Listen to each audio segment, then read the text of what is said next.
వారాహి నవరాత్రుల సందర్భంగా అష్టైశ్వర్యాల కొరకై అత్యంత శక్తివంతమైన శ్రీ వారాహి పాశుపత హోమం సంప్రదించండి.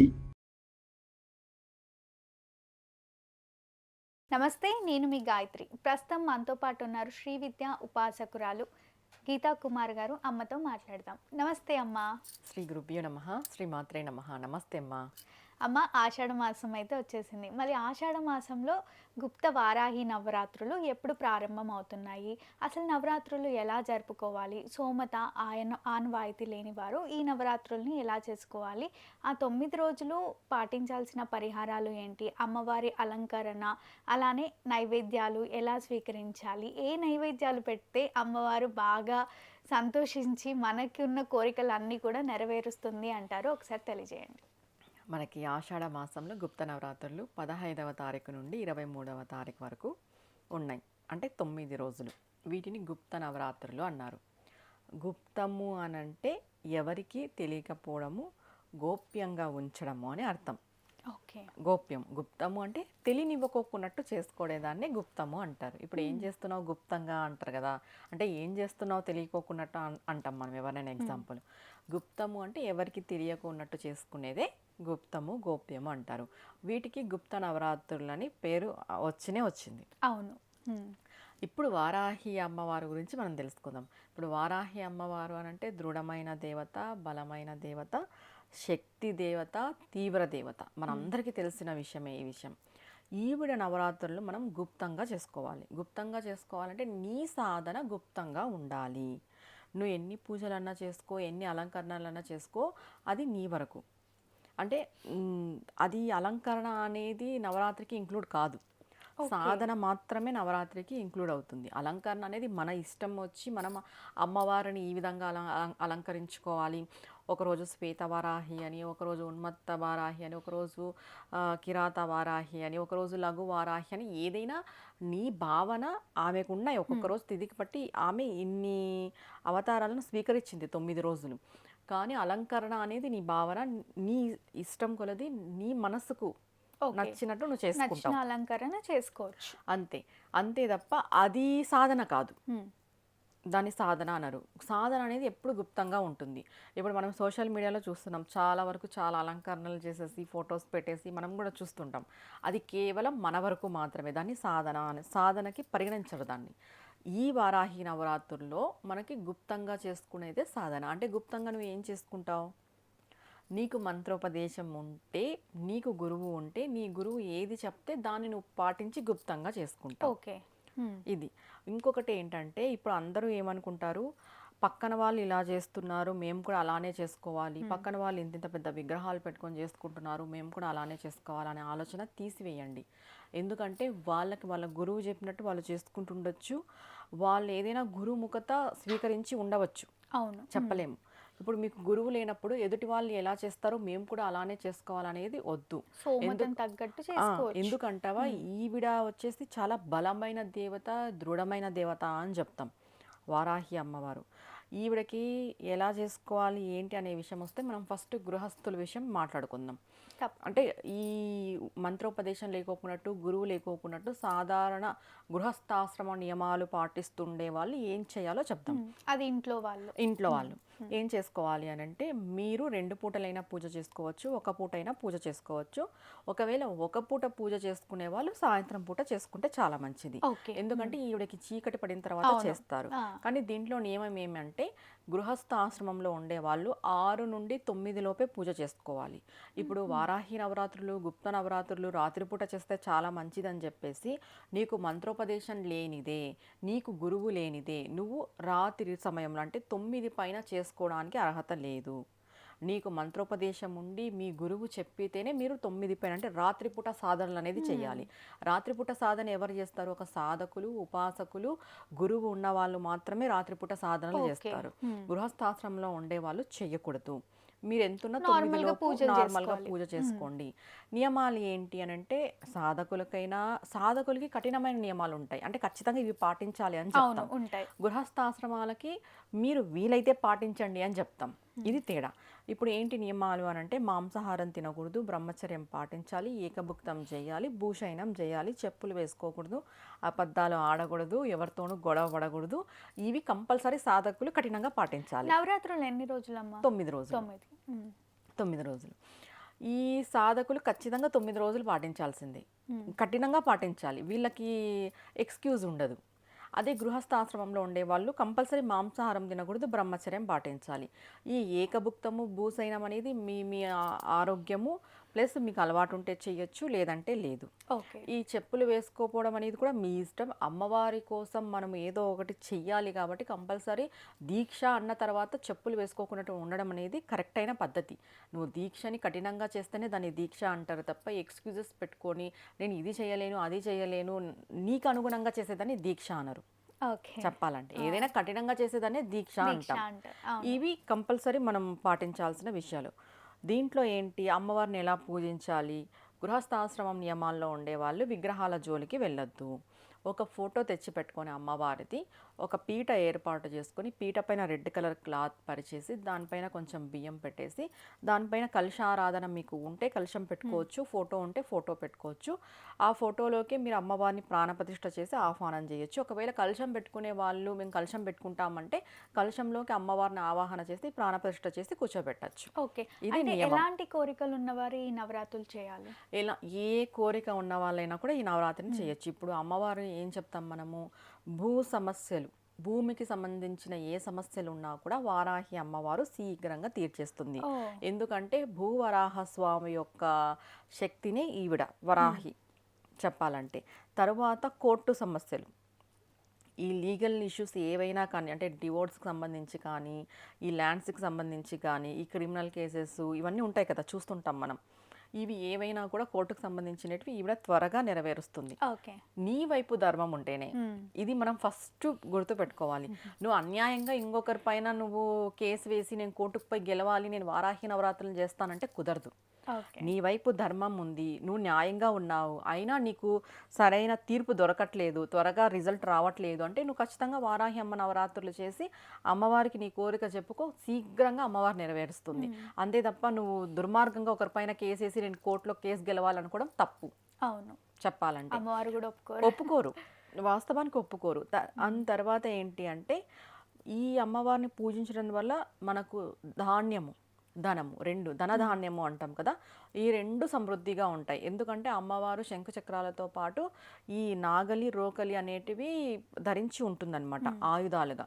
నాగలి దేనికి, భూమిని దున్నడానికి ఉపయోగిస్తాం. రోకలి దేనికి, భూమి నుండి వచ్చిన పంటని దంచుతాం కదా, అవును, రోకల్ని వాడుతాం.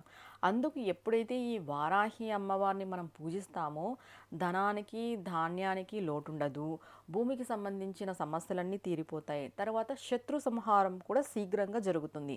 శత్రు సంహారం అంటే ఇక్కడ ఏదో నీ శత్రువులను పోయి అమ్మవారు హరించేస్తుంది వధ చేస్తుందని కాదు అర్థము. ఎవరైతే నీకు శత్రువులు ఉంటారో వాళ్ళని మిత్రులుగా మారుస్తుంది అమ్మవారు. ఇప్పుడు నువ్వు మంచి దారిలో ఉన్నావు, నీకు అయినా శత్రువులు ఉన్నారు, నువ్వు ఈ అమ్మవారిని పట్టుకోవడం ద్వారా ఏమవుతుందంటే వాళ్ళ మనసు మార్చేస్తుంది. నీ పైన వాళ్ళకి శత్రుత్వం లేకోకున్నట్టు నీ పైన మంచి అభిప్రాయం వచ్చేలాగా అమ్మవారు చేస్తుంది తప్ప పోయి అమ్మవారి పోయి వాళ్ళని చంపదు. తర్వాత ఈ శత్రు సంహారము అనే విషయానికి వస్తే మన మనస్సే శత్రువు, ప్రతి ఒక్కరికి వాళ్ళ మనస్సే శత్రువు. ఎందుకంటే మనస్సు అనేది మంచి మార్గంలో వెళితే అది మిత్రుడుగా పనిచేస్తుంది, అదే మనస్సు అనేది చెడు మార్గంలో వెళ్ళినప్పుడు శత్రువుగా మారుతుందా లేదా? మారుతుంది. ఈ వారాహి అమ్మని పూజించడం ద్వారా మన మనస్సును కూడా అమ్మవారు కంట్రోల్ చేస్తుంది. అంటే మనలో ఉన్న శత్రువుని కూడా నశింపజేస్తుంది. శత్రువు అంటే ఏంటి, కామ క్రోధ మధు మాస్తర్యాలు, ఇవన్నిటికీ మనం లోనై ఉన్నప్పుడు వాటికి లోను కాకోకున్నట్టు అమ్మవారు నిజాలను తెలియజేసి ఏది నిజము ఏది అబద్ధము ఏది మాయా ఏది మాయలో లేకోకున్నట్టు మనం బతకాలి అని అమ్మవారు మనకి తెలియజేస్తుంది. ఇవి అమ్మవారిని పట్టుకుంటే వచ్చేవి. ఈ నవరాత్రులు చేయడం ద్వారా మనకి కలిగే ఫలితాలు, అంటే ఫలితాలను ఆశించే చేయడం అని కాదు. మీకు ఏదైనా తీవ్రమైన సమస్యలు ఏమున్నా కూడా, అప్పుల బాధలు ఉన్నా కూడా ఆవిడ అప్పుల బాధల నుండి కూడా బయట వేస్తుంది ఓకే. చెప్పాలంటే. కానీ మీరు ధర్మంగా ఉండాలి, మీ మనసు శుద్ధం ఉండాలి, మీ మనసులో శుద్ధ చైతన్య తత్వం ఉన్నప్పుడు కంపల్సరీ అమ్మవారు మీకు సహకరిస్తుంది. ఇంకా గృహస్థాశ్రమంలో చేయాల్సిన వాళ్ళకి చెప్పాం మనం. అంటే ఇలా ఫోటో పెట్టుకొని కలశం పెట్టుకొని ఆరాధన చేయొచ్చు, అన్నీ ఎర్రవే వాడాలి అని చెప్తారు అమ్మవారికి. ఎర్రటి అక్షతలు, ఎర్రటి పూలు, ఎర్రటి వస్త్రం, అంటే జాకెట్ పీస్, కలశం పైన మనం జాకెట్ పీస్ పెడతాం కదా, అది కూడా ఎర్రది పెట్టుకోవడము. ఇంకా ఏంటి నైవేద్యాలు పెట్టాలి అనేది మీరు అడిగారు. అమ్మవారికి ముందుగా పెట్టాల్సిందంటే పానకం, ప్రతిరోజు పెట్టాలి పానకం. ఇంకా దాని తర్వాత పండ్లు, దాని తర్వాత దుంపలు, భూమిలో పండేవి ఏవైనా అమ్మవారికి పెట్టచ్చు. శనక్కాయలు, గ్రౌండ్నట్స్, తర్వాత ఈ క్యారెట్, దుంపలు, ఆలుగడ్డ అని చెప్తాం కదా అది, తర్వాత ఆకుకూరలు, భూమిలో పండేటివి ఏవైనా అమ్మవారికి పెట్టచ్చు. తర్వాత పానకం ప్రతిరోజు పెట్టుకోవాలి, పానకం వడపప్పు ప్రతిరోజు. ఇంకా దానిమ్మ గింజలు, ఇలాంటివన్నీ నైవేద్యం సమర్పిస్తూ రావాలి. ఏం చదువుకోవాలి ముందుగా ఏం చదువుకోవాలి అంటే, నేను చెప్పే విషయం ఏంటంటే పెద్ద పెద్ద మంత్రాల జోలికి పోవద్దు. మీకు గురువు లేనప్పుడు మీరు ఏం చదివితే మంచిదో అదే చదవండి. ఇప్పుడు చూడు, నార్మల్గా ఏం చెప్తారు, వారాహి అమ్మ మూలమంత్రం చదవాలి అంటారు. వారాహి అమ్మ మూలమంత్రంలో మనకు బీజాక్షరాలు ఉంటాయి, పట్స్వాహాలు ఉంటాయి, ఔషట్లు ఉంటాయి, ఇవన్నీ ఉంటాయి. ఇవన్నీ గురువు లేనిదే చదవకూడదు. మిస్టేక్స్ చేస్తారు, మిస్టేక్ కూడా అవుతుంది. ఎందుకంటే మూలమంత్రము అంటే ఏ దేవత యొక్క మూలమంత్రము అని ఎందుకంటారు? చాలా మంత్రాలు ఉంటాయి ఆ దేవతకు సంబంధించి, కానీ ఒకటే ఉంటుంది మూలమంత్రం అంటే. మూలము ఇది అంటే బేస్, పునాది, ఆ దేవత యొక్క శక్తి అంతా ఈ మంత్రంలో కూడి ఉంటుంది అని అర్థం మూలమంత్రం అంటే. ఇలాంటి మూలమంత్రాల జోలికి వెళ్ళొద్దు. మీరు ద్వాదశ నామాలు చదువుకోండి, అమ్మవారి యొక్క అష్టోత్తరము చదువుకోండి, అమ్మవారి యొక్క కవచం చదువుకోండి, అమ్మవారి యొక్క స్తుతి చదువుకోండి. స్తోత్రాలు మంచి మంచి స్తోత్రాలు ఉన్నాయి. మనకి స్తోత్రాలు కూడా మంచి ఫలితాన్ని ఇస్తాయి ఇలాంటి స్పెషల్ డేస్లో చేసినప్పుడు. ఇప్పుడు 9 రోజులు అంటే దీక్షగా చేస్తాము, స్తోత్రాలు కూడా మనకి మంచి ఫలితాలను ఇస్తాయి. ఏదో మూలమంత్రాలు చదివితేనే ఏదో అయిపోతుంది అని చెప్పేసి గురువు లేకోకున్నట్టు చెయ్యొద్దు. మీకు గురువు ఉంటేనే, మీకు గురువు చెప్తేనే చేయండి ఏవైనా కూడా మంత్రాలు. లేదు మీకు గురువు లేదు అంటే మీరు స్తోత్రాలు చదువుకోండి. ఇదే ద్వాదశనామ స్తోత్రాలు కూడా 108 సార్లు చదవండి, ఇబ్బంది ఏం లేదు. ఇప్పుడు చూడండి, మనకి అష్టోత్తరం వస్తుంది, అష్టోత్తరాలలో కూడా ఇప్పుడు వారాహిదేవియే నమః ఈ ఒక్క నామంని ఈ 9 రోజులు నిత్యము స్మరిస్తూ ఉండండి. అసలు అమ్మవారి అనుగ్రహం ఎలా ఉంటుంది అంటే చెప్పలేము. ఈ అనుగ్రహాన్ని మనం అనుగ్రహంగానే స్వీకరించాలి, ఆగ్రహంగా స్వీకరించకూడదు. అంతే కదమ్మా. ఇప్పుడు అమ్మవారు తీవ్ర దేవత, ఇది అందరికీ తెలిసిన విషయమే. ఆవిడ శక్తి వర్ణించలేము. ఆమె అది కాక దండని మాత, అంటే మిస్టేక్స్ జరిగినాయా దండిచ్చేస్తుంది. ఆమె నువ్వు ఏం చేస్తున్నా, ఎక్కడ చేస్తున్నా, నీ దగ్గర మిస్టేక్ కనిపిస్తే ఆమె దండిస్తుంది. ఆమె వెనక ముందు ఏం ఆలోచన చేయదు. అంటే ఇప్పుడు ఆ వారాహి అమ్మనే కదా, అమ్మలాగా చూస్తే అమ్మనే కనిపిస్తుంది మనకి అంటే, ప్రతి ఒక్క దేవతలో అమ్మనే చూస్తాం. ఇప్పుడు వారాహి అమ్మనే కదా అని అంటే మళ్ళీ లలితమ్మనే కదా. లలితమ్మ నుండే మనకి వారాహి అమ్మ వచ్చింది. లలితమ్మని మనం అమ్మగా చూస్తాము, ఆమె శాంత స్వరూపిణి. ఈ లలితమ్మ యొక్క ఉగ్ర స్వరూపమే వారాహి అమ్మ, తీవ్ర స్వరూపమే వారాహి అమ్మ. నువ్వు ఇక్కడ కూడా ఈమెని శాంతంగా నేను చూస్తాను, నేను చేసిందంతా అమ్మ స్వీకరిస్తుందంటే ఎలా? శాంతంగా అయితే లలితమ్మ ఆమె, వారాహి అమ్మ ఎందుకు అవుతుంది? ఇప్పుడు ఇదే లలిత అమ్మవారు ఉగ్రంగా లేరు కదా, ఆ ఉగ్ర స్వరూపానికి ఒక రూపం ఉంది. ఆమె ఉగ్ర దేవత, ఆమె ఉగ్రం దాల్చినప్పుడు ఒక రూపాన్ని స్వీకరించింది, ఒక నామాన్ని స్వీకరించింది. లలితాదేవిగా ఉండకోకున్నట్టు వారాహిదేవిగా ఆమె రూపాంతరం చెందింది. లలితాదేవి రూపాంతరం, ఉగ్రస్వరూపం రూపాంతరం ఎవరు అని అంటే వారాహిదేవి. నేను ఇక్కడ కూడా అమ్మ మనల్ని క్షమిస్తుంది, నేను ఏం చేసినా అమ్మ వెనకేసుకొని వస్తుందంటే లేదు. సో రాని స్తోత్రాలని మనం సెలెక్ట్ చేసుకోవద్దు. మంత్రాలు కూడా, మూల మంత్రాల జోలికి కూడా వెళ్ళొద్దు. నీట్గా ద్వాదశ నామాలు చేసుకోండి, అష్టోత్తరాలు చేసుకోండి, స్తుతి ఉంది, అమ్మవారి స్తుతి ఉంది, అది చేసుకోండి, కవచం ఉంది, కవచం చేసుకోండి. ఇంకొకటి ఇక్కడ చాలా వరకు డౌట్ ఏమొస్తుందంటే, గురువారంకి మనకి ఎండ్ అయిపోతాయి నవరాత్రులు, శుక్రవారం అమ్మవారిని కదపకూడదు కదా అనే డౌట్ వస్తుంది.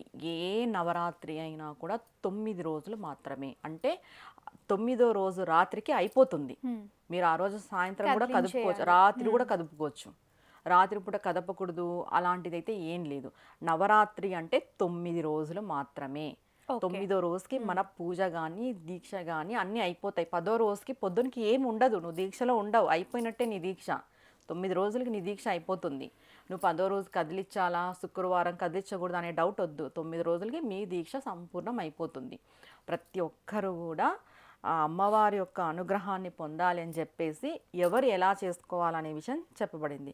ఇంకా సాధకుల వరకు వస్తే మనము అంటే గురువు ఉండి ఉపదేశం ఉన్న వాళ్ళు వస్తే వాళ్ళైతే ఖచ్చితంగా నేను చెప్పిన నియమాల్లో కఠినంగా పాటించాల్సిందే, వాళ్ళకి ఓకే. ఎక్స్క్యూజ్ ఉండదు.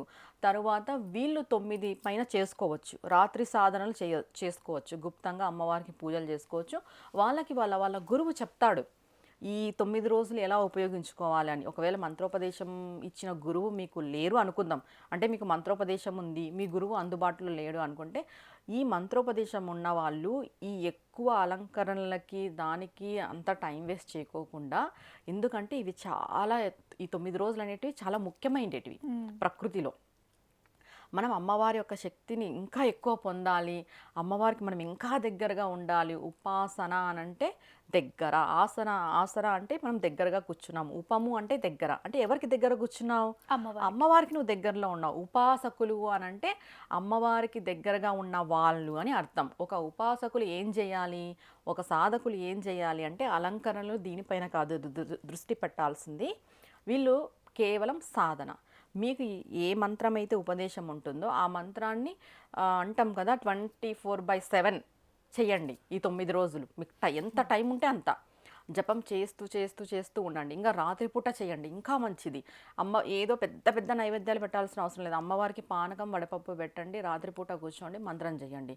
మీకు గురువు ఉన్నారు, మీకు గురువు అందుబాటులో ఉన్నారు, మీ గురువుని అడగండి ఎలా చేసుకోవాలి ఏంటి అని. ఒకవేళ లేని వాళ్ళు, మంత్రం ఉపదేశం ఉండి గురువు అందుబాటులో లేని వాళ్ళు నేను చెప్పినట్టు చేసుకోండి.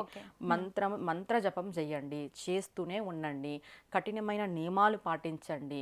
మీ కోరిక, మీ సంకల్పం ఏదైతే ఉందో అది శీఘ్రంగా నెరవేరుస్తుంది అమ్మవారు.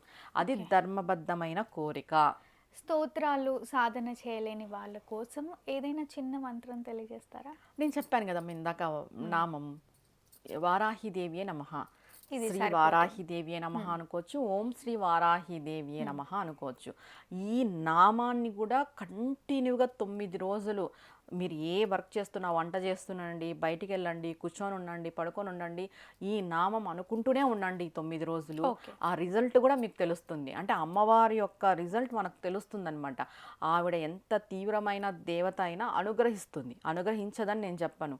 మన కష్టాన్ని అంటాం కదా ఇట్ట తీర్చేస్తుంది అని, అలా తీర్చేస్తుంది. మనం ఏ పద్ధతిలో చేయాలంటే ఆ పద్ధతిలోనే చేయాలి.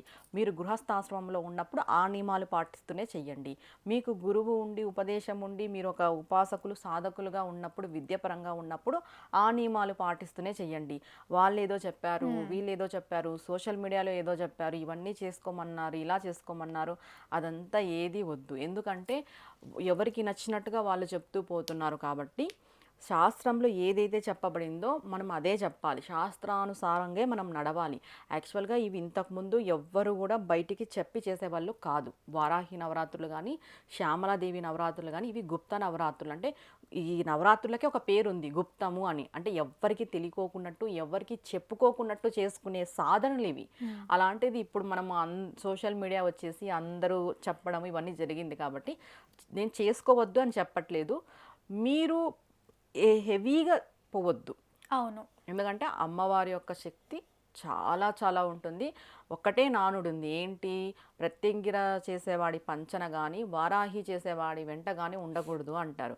ఆ నానుడు ఎందుకు వచ్చింది అంటే, వారాహి అమ్మవారు మనకి ఎంత రక్షగా ఉంటారో అంత తప్పు చేస్తే శిక్షిస్తుంది కూడా.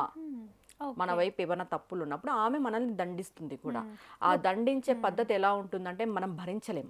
ఓకే, ఇది మనం దృష్టిలో పెట్టుకోవాలి. అవును, అలానే గుప్తంగా నిష్టగా చేసుకుంటే సరిపోతుంది. తప్పకుండా అమ్మ, ధన్యవాదాలు. నమస్తే అమ్మా.